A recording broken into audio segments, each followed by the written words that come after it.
हम तस्वीरें देख सकते हैं प्रधानमंत्री नरेंद्र मोदी और चीन के राष्ट्रपति शी जिनपिंग के बीच मुलाकात की। में बहुत इंटरेस्टिंग डेवलपमेंट्स हैं पाकिस्तान, हिंदुस्तान और चीन के और शंघाई कोऑपरेशन ऑर्गेनाइजेशन का जो समिट हो रहा है उसके हवाले से, पाकिस्तान के हवाले से इंतहाई तकलीफ दे और पेनफुल डेवलपमेंट्स हैं। वो इस बात की गवाही दे रही कि चीन भारत से दोस्ती के लिए हर कदम उठाने के लिए तैयार है। और वो कहावत है ना, अगर हाथी और शेर साथ चले तो जंगल कांप उठता है, लेकिन अगर हाथी और ड्रैगन एक साथ आए तो पूरी दुनिया का नक्शा बदल सकता है। और यही तस्वीर आज तियानजिन में देखने को मिली, जब भारतीय प्रधानमंत्री नरेंद्र मोदी और चीनी राष्ट्रपति शी जिनपिंग साथ साथ चलने लगे। करीब 1 घंटे तक चली मुलाकात में जिनपिंग ने भारत से दोस्ती की बात कही और ये भी कहा भारत से दोस्ती करना जरूरी है चीन के लिए। अब आगे उन्होंने क्या कुछ कहा अपने इस बयान में, वो जरा ध्यान से सुनिए। मेरे पाकिस्तानियों, पहले जो तशवीशनाक चीज है उसका थोड़ा सा जायजा ले लेते हैं, फिर आपको बताता हूं कंपनी के लिए डरावना ख्वाब बन गई है।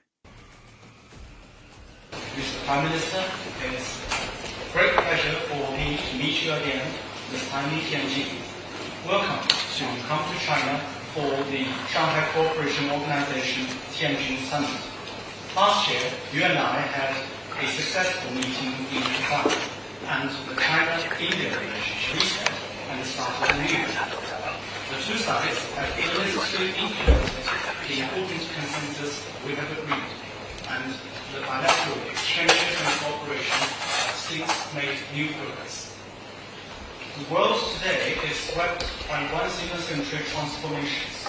The international situation is both fluid and chaotic.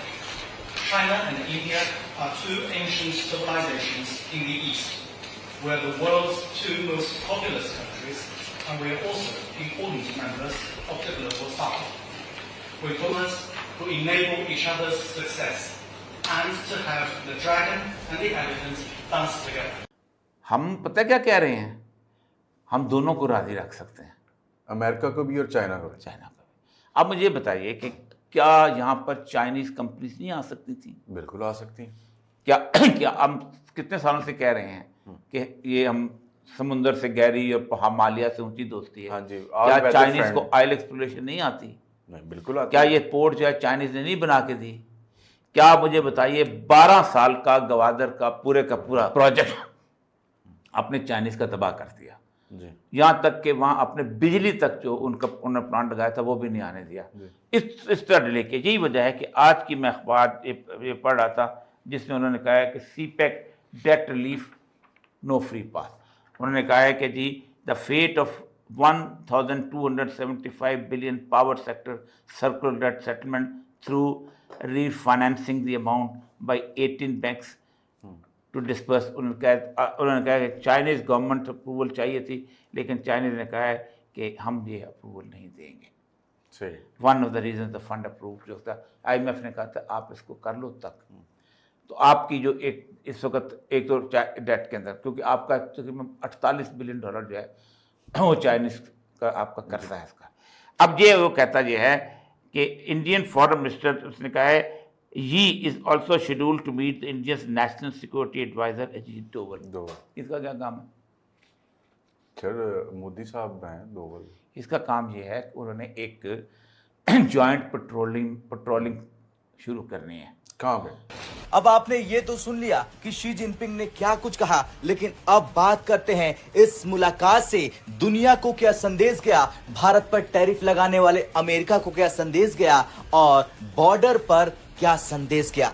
Mr. Prime Minister, it is a great pleasure for me to meet you again, this time in Tianjin. Welcome to China for the Shanghai Cooperation Organization Tianjin Summit.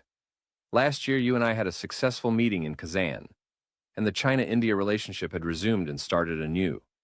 ये situation पहले कभी भी नहीं हुई कि इतने सारे disasters हम लोगों ने इकट्ठे एक साथ देख लिए। अभी मुसलसल डिजास्टर बढ़ रहा है और इसके बाद वाला जो साइलेंट डिजास्टर होना है कि जी इंडिया जो है वो अमेरिका की बात नहीं मानेगा, तेल खरीदता रहेगा और तजारत करता रहेगा रूस के साथ। एक पीस और कामनेस का संदेश। भारत के पास यहां पर पोजीशन ऑफ स्ट्रेंथ है, हम आपको बार बार बता रहे हैं। क्यों? भारत ने ऑपरेशन सिंदूर में जो कामयाबी हासिल की है, भारत ने वैक्सीन मैत्री कोरोना काल के बाद जो उससे पूरी दुनिया में भारत का नाम हुआ है, भारत ने किस तरीके से ऑपरेशन सिंदूर में चाइनीज हथियारों को मात दी है, भारत ने ट्रेड और एक्सपोर्ट के लिहाज से चाइना, आप सोचिए चाइना को बीट करके हम आईफोन सबसे ज्यादा अभी एक्सपोर्ट कर रहे हैं पिछले क्वार्टर में अमेरिका में। भारत ने ट्रेड के लिहाज से चाइना के तौर पर एक ऑल्टरनेट प्रेजेंट करना शुरू कर दिया है यूरोप के लिए भी। नाज़रीन, आज हम अगर बात करें हमारी सरजमीन तूफानों की जद में नहीं है, बल्कि इंतजामी गफलत, नाकिस मनसूबाबंदी, संगीन कोताहियों की सजा भी भुगत रही है। हमारी तकदीर है या हमारे हुक्मरानों की कोताहियों का नतीजा भी।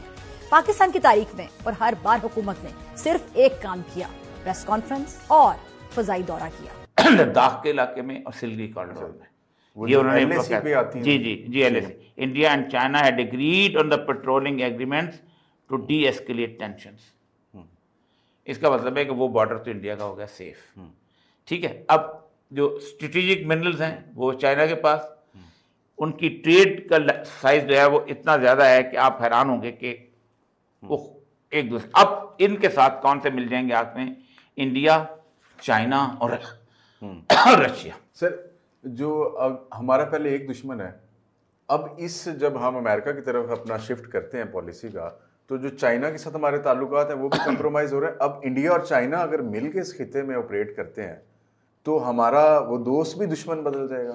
मैं आपको बताऊं, रीजनल कनेक्टिविटी इस रीजन की, जी हाँ, वो भी कंप्रोमाइज। जी देखिए ना, आप मुझे बताइए कि इंडिया क्यों गया है चाइना इस वक्त, और वो अभी पाकिस्तान आएगा जी। चाइनीज बड़े संभल के काम करते हैं। नमस्कार दोस्तों, जय हिंद। जिस मीटिंग पर पूरी दुनिया की नज़र थी, आज वो मीटिंग हो गई है और उसमें कई बड़ी बात सामने निकल कर आ रही है, जिसमें बताया जा रहा है कि सबसे बड़ी बात यह है कि खुद शी जिनपिंग ने यह कहा है पीएम मोदी से कि भारत के एलिफेंट और अपने आप को ड्रैगन कहते हुए कहा कि एलिफेंट और ड्रैगन साथ में आना बेहद ज़रूरी हो गया है। इसका मतलब ये हुआ कि उनका कहना था कि भारत और चीन का साथ आना बहुत ज़रूरी हो गया है। लेकिन दोस्तों, पीएम मोदी ने उनके सामने 3 शर्त रख दिए थे, जिसको देखने के बाद श्री जिनपिंग ने फिलहाल उन शर्तों को इतनी जल्दी मान ली जैसे कि उनके लिए वो शर्त था ही नहीं। जैसे कि वो इंतजार कर रहे थे कि कब पीएम मोदी बोले और वो उस बात को अपने अंदर ग्रहण कर ले। दोस्तों, ये देखने के बाद पाकिस्तानी मीडिया भी रो रही है। दोस्तों, यह वीडियो पसंद आए तो वीडियो को लाइक करें, शेयर करें और चैनल को सब्सक्राइब करें। मीर साहब, क्या हम वाकई बिल्ड बैक बेटर के काबिल हैं, जो कि हम दावे करते रहे हैं जब भी इस तरह की सिचुएशन होती है, या फिर हम बस रिलीफ एंड रिपीट पर ही लगे हुए हैं? अगर आप हिस्टोरिकली जाके देखें तो 58 से 68 जिसको कहते थे डेकेड ऑफ रिफॉर्म्स, बड़ी तरक्की हुई।